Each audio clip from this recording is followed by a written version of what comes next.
बिस्मिल्लाहिर्रहमानिर्रहीम। सेहत व तंदुरुस्ती के प्रोग्राम में मैं हूं आपका मेज़बान मोहम्मद मोहसिन आबदी। आज की इस गुफ्तगू में जिस टॉपिक को हमने सेलेक्ट किया है, बेशुमार लोग उसका शिकार हैं। वो है मुंह के छाले। और मुंह में अक्सर औक़ात हमारे छाले बन जाते हैं, और ये आम तौर पे थोड़ा सा भी आप कोई ऐसा खाना खा लें या आपके मैदे का प्रॉब्लम हो तो आपको इस बीमारी का शिकार होना पड़ता है। ये देखने में बीमारी बहुत छोटी है, लेकिन बेशुमार असरात और इसकी शिद्दत बाज़ इतनी बढ़ जाती है कि इसका इफ़ेक्ट जिस्म के दूसरे हिस्सों पे भी पड़ना शुरू हो जाता है। उसकी बेसिक वजह यह है कि जब आपके मुंह में छाले होंगे तो आप खाना सही तरीके से खा ही नहीं सकेंगे, और ख़ुराक के बगैर आपके जिस्म को तवानाई नहीं मिल सकती। इसलिए इस टॉपिक पे बात करना बहुत इम्पोर्टेंट है।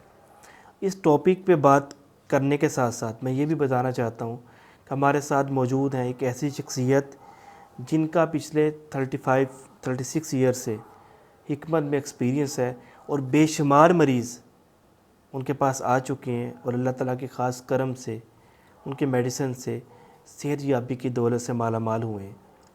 मेरे साथ मौजूद हैं हकीम अकबर अली ख़ान साहब। अस्सलाम वालेकुम सर। वालेकुम अस्सलाम। सेहत व तंदुरुस्ती के प्रोग्राम में आपको खुशामदीद।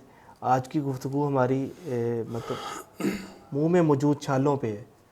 आप क्या समझते हैं कि क्या ये एक मर्ज़ है, और क्या वजह है कि हमारे मुंह में छाले बन जाते हैं? बिस्मिल्लाहिर्रहमानिर्रहीम। बुनियादी तौर पर ये मैदे के मर्ज़ का इशारा है। इससे हमें पता चलता है कि हमारे मैदे में कोई प्रॉब्लम हो रही है। है।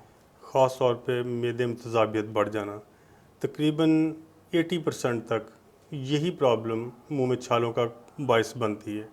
इसके अलावा कुछ और प्रॉब्लम भी हो सकती हैं, जैसे दांतों में कोई इन्फेक्शन हो जाना, या कोई बैरूनी चीज़ ऐसी खाई जाए जो मुंह में ज़ख़म पैदा कर दे, जो छालों की सूरत अख्तियार कर ले। और अगर मैदे के प्रॉब्लम की वजह से हो तो इसका इलाज दो तरह से किया जा सकता है, दवाई और फल और सब्ज़ियाँ। मेरा ये ख्याल है कि सबसे बेहतर इलाज जो इन मैदे का और मुंह के छालों का है वो फल के ज़रिए किया जाए। उसमें कोई साइड इफ़ेक्ट नहीं है, और मरीज़ बेहतरीन तरीके से सेहत याब हो सकता है, और इंशाल्लाह उसी तरह ठीक होगा जिस तरह मेडिसिन से ठीक होता है।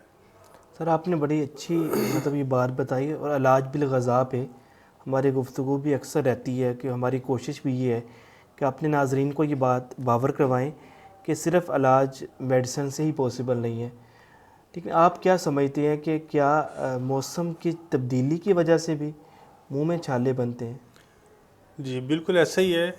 ये जो मौसम सावन और भादों जिसे बोलते हैं, ख़ास तौर पे जिसमें पसीना ज़्यादा आता है, जिसमें प्यास कम लगती है, उस वजह से मैदे में तेज़ाबियत बढ़ जाती है। मैदे की तेज़ाबियत कम करने का फ़ार्मूला कुदरती ये है कि पानी ज़्यादा पिया जाए, यूरिन के ज़रिए तेज़ाबियत बाहर जाए।